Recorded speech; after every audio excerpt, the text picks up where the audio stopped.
And what a great way to make a new friend. Yeah, Like, exactly. just, point me to the door, man. I'll be there. Dan and Christy Santos here with Windermere. We love real estate and supporting our community. Between property showings, we love to stop at our favorite businesses, talk with local owners, and bring their stories to you.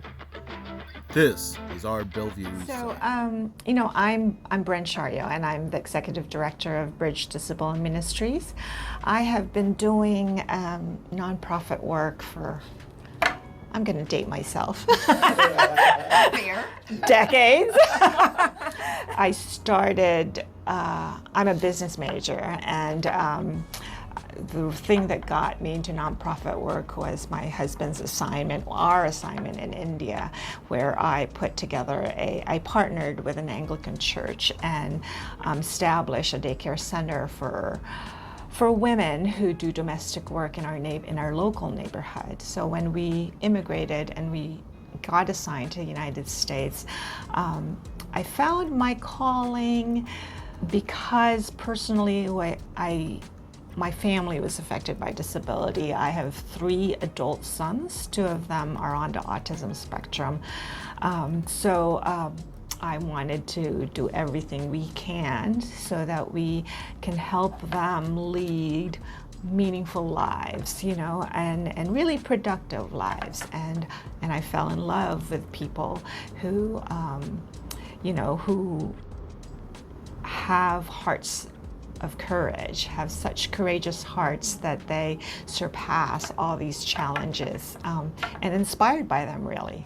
Oh gosh. And I love that those kind of storylines, because they demonstrate to us the way that our lives often bring us into ministries or work that fill needs, but sometimes it is first for us, but then it ends up being so much more than that. Right. And your work here at Bridge is definitely so much more than that. And we've experienced it. My husband's mother uses a wheelchair. She's wheelchair bound, and it's Bridge Ministries that we have gone to help supply that, where she's a very low income. And Bridge has been that piece, and it's given us, like your sons have given you, this window into what it means to be disabled, or what it means to be restricted in your mobility in a pretty severe way. Yeah. So we've really appreciated it. Well, thank you for sharing that, and thank you that you find, what you need through one of our ministries. The Meyers Medical Equipment Center is actually just one of 3 ministries of Bridge. Embedded into our DNA is spiritual connections, and that is really the foundation of everything that we do. We're very much faith-based, and we believe that we honor and we believe the dignity and God-given giftedness of people with disabilities. So we try to alleviate the isolation and establish stronger relationships with them. We believe that this way we enrich our communities, not just them, but us as well. We enrich our communities and our churches this way. So for so many people, when you say that you have a disability, they think that it will not affect them in any part of their lifetime. But the truth is, any one of us in a second can be disabled. In a second, that we have things that differentiate us from others. We are unique in God's eyes. So everyone is different, and everyone should be accepted, and that is what we live for and strive for at Bridge. I love that, and thank you. Yes, Bridge is more than just a medical equipment center. There's 3 prongs to it. Right. So you mentioned one, the spiritual connection aspect, but there's also advocacy, guardianship. Yeah. Maybe we can speak to that a little bit too. Oh yeah, I would love to, absolutely. So Meyers Medical Equipment Center is by far probably our largest ministry, and then Spiritual Connections is our DNA. And Guardianship Agency, our Guardianship Agency works with disability in a way that probably for any one of us, for the typical adult, is hard to grasp. But what it is we work with people with complex disabilities.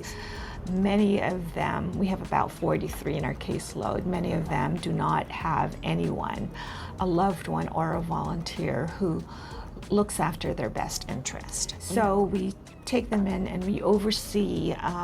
We don't do the direct care and caregiving per se, but we oversee that they have adequate care, they are in an appropriate, least restrictive setting as far as their home accommodations is concerned, and that they get seen by a doctor, they have medical care. We also oversee their financial needs, just so that we know that we have the funds that they need to really live their life. I said that we have about less than 50 adults in our caseload. All of them have very low income, and so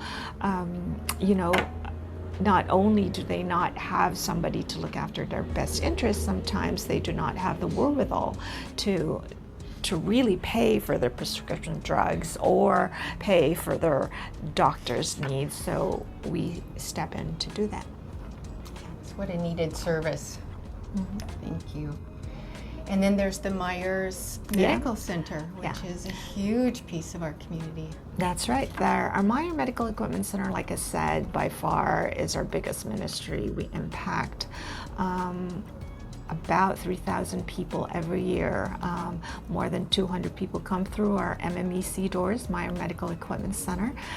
What we do is we accept donated medical equipment, gently used medical equipment. We repair them and refurbish them, and then turn the equipment around and offer them to families and people who may need equipment but do not have the wherewithal to get one. The other positive aspect of Meyers Medical Equipment Center is we keep these equipment from going to the landfills, right? So we reuse them and make sure. We estimate that for one equipment, we have about 4 users in its lifetime. So we always encourage people who get equipment from us that if they don't need the equipment anymore, to just return it, because they will help another person as well. And I've noticed on the website there was a huge donation from a Taiwan company. Yeah. And then that was turned around. Yeah. Like it was all turned around and then blessed the entirety of the Puget Sound, but there were some countries mentioned that were out of other nations. Yeah. Not only do we distribute to people in our neighborhoods and in our local community, but a lot of agencies, international agencies, bring our equipment to their country. Some of these equipment we may not be able to use here in the States, and some of the medical supplies we may not be able to use here in the United States, but they can. So partner with them so that the equipment can be used in other parts of the world. Yeah, and some of the stats on your website were incredible. $4 million worth of equipment is handled through Bridge Ministries, through their MMC. Yeah, and it's a very lean staff, so I thank a lot of our volunteers for helping us out in all of our ministries. In 2022, we had about 323 volunteers to help us out with all 3 of our ministries, actually. Yeah, so it's all hands on deck, and it takes a village. It does. It does, and you do run a very lean ministry. So as we go through, let's go back to those 3, and starting with the Meyers Medical Equipment Center. What are the needs for that center as you look forward into 2023 and into 2024? Well, the center is only as good as our inventory, right? If we get a lot of donated medical equipment, then the warehouse is full and we can serve a lot of people. So I always encourage folks who want to help out to look at their storage, their garage, their closets, their linen closet. There might be a walker there somewhere, or a crutch, a pair of crutches. And bring them down to our Meyers Medical Equipment Center in Bellevue and Tukwila. So that's one way. If you have the knack for tools or turning wrenches or tinkering around with equipment, we can sure use you in our repair center here. I'm sure there's some guys and gals out there that can do some tinkering. Yeah. I did see that the Tukwila Center is temporarily closed. Is that a staffing issue? What's going on down there? Yeah. So yes, Bridge is also impacted by what impacts the challenges that seems to be nationwide. We do have staffing issues. We've been looking for delivery drivers. We have 2 vans that deliver and pick up equipment, and we're looking for one. But in the meantime, we've been so creative with the resources that we have. We temporarily closed Tukwila so that the guys who normally work down there can reinforce Bellevue. We do Tukwila by appointment. Once we get personnel back in and we get fully staffed again, Tukwila will reopen. For now, it will be just open for some days during the week. Okay, so did you hear the need? I did. We need the driver. We need some volunteers to staff. So those are 2 places where you can plug in and serve. Let's back up to the second largest piece that you serve at, and that would be your spiritual connection. So let's talk to those, like, as we look forward again to 2023, the balance of 2023, and then 2024. What are the needs that surround that area? Okay, our Spiritual Connections ministry partners with area churches. We realize that we cannot do this by ourselves, so we have a number of church partners that help us do the heavy lifting and the outreach for friends with disability. We encourage them to create welcoming spaces for our friends so that, we've always heard the thing that we want to live, work, and play in our community, right? Well, at Bridge, we want our friends with disabilities to just live, work, play, and worship in their own communities. So we encourage our church partners to really create welcoming spaces for them, to do some accommodations for them, and really more than the architectural accommodation, it's a paradigm shift, right? It's a cultural mindset of really, it's more than accommodation, it's invitation, it's a welcome. There are several ways that church partners and especially their own congregants can help out. We have small groups visiting in the homes, or our church partners have worship service on Sunday, or fellowship events, social events with a meal. We share a meal, we break bread together. For our friends with disabilities, we invite them. There's one happening every month. This way, we get to know them a little bit more. They get to know us. When you see them in the grocery store, you call them by name. They love that. I know that because my son always puts a smile on his face every time he sees somebody he knows out and about in the community.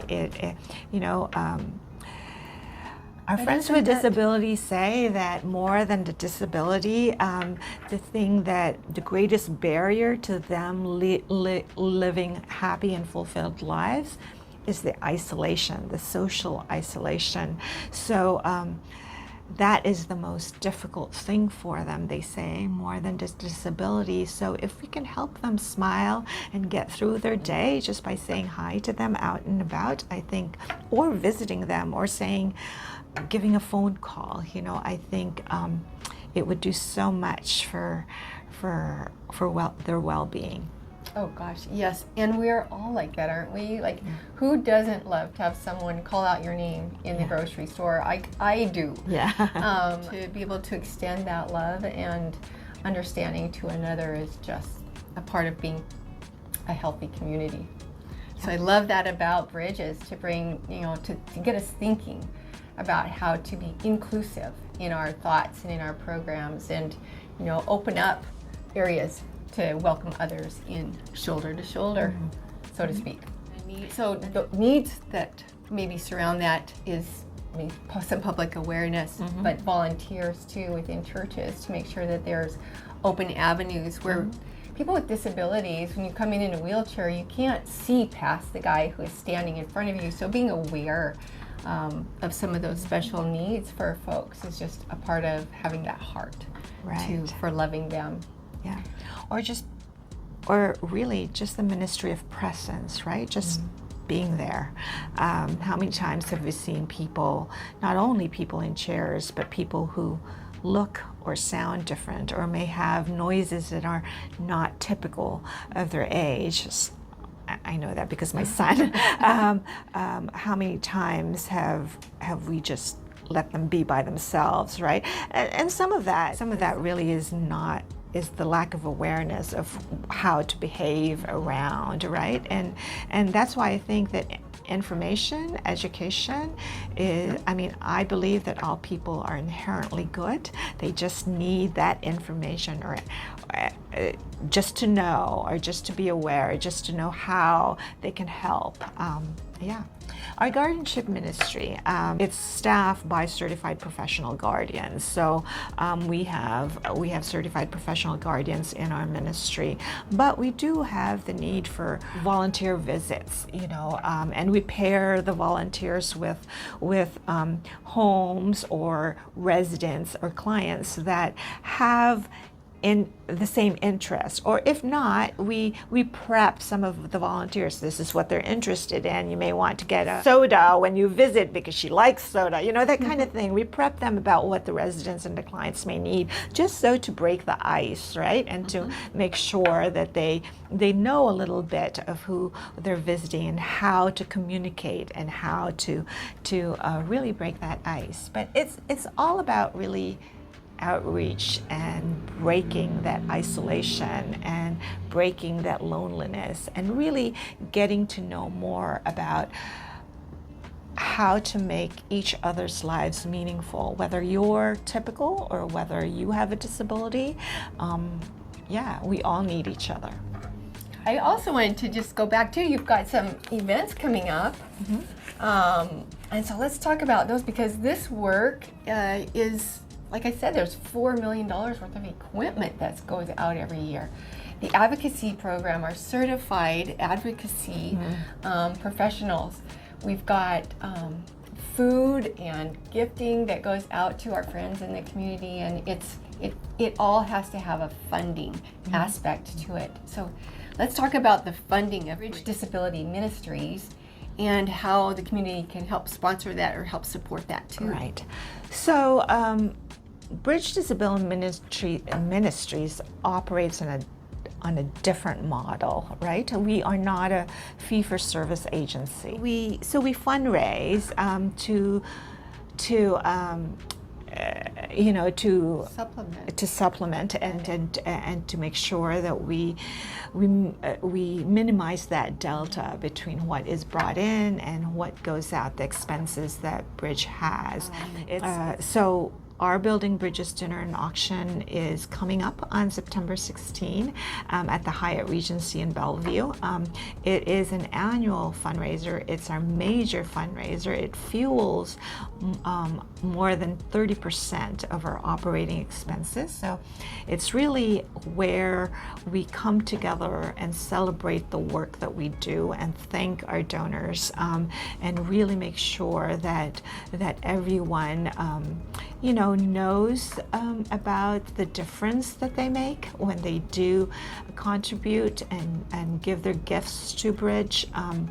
So it's attended by about 200 people in our philanthropic community, the aerospace, the healthcare, the technology communities. And like I said, it's the highlight of Bridges fundraising year.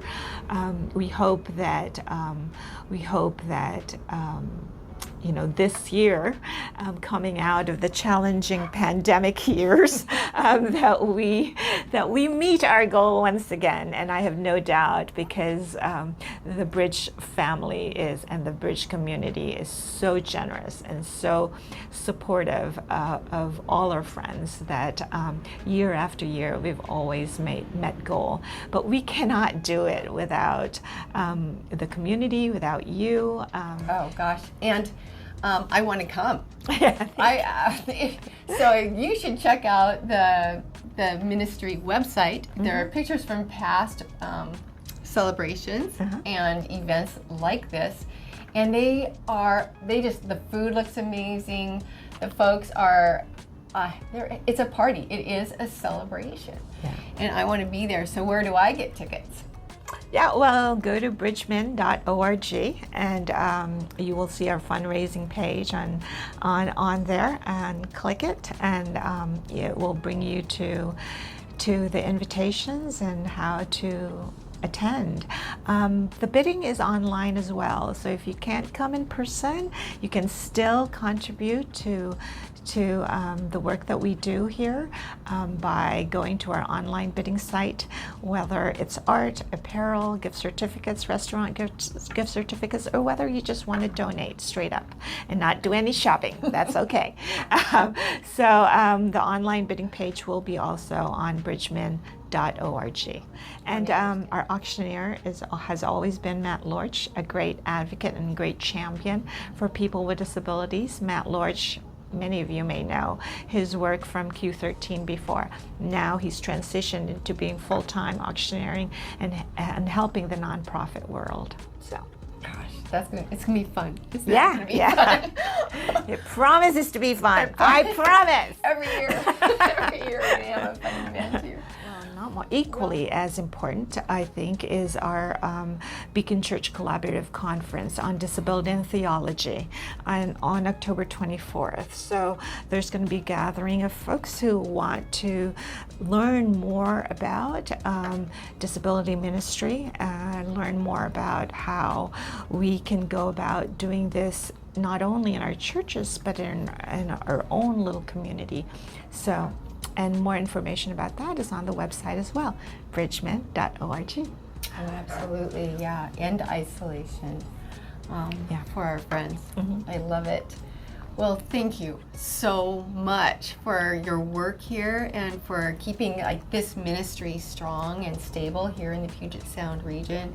It is a beacon. It's an example for a sound ministry in all states across our United States, and is looked at, I think, by many states as an example or template for a sound ministry.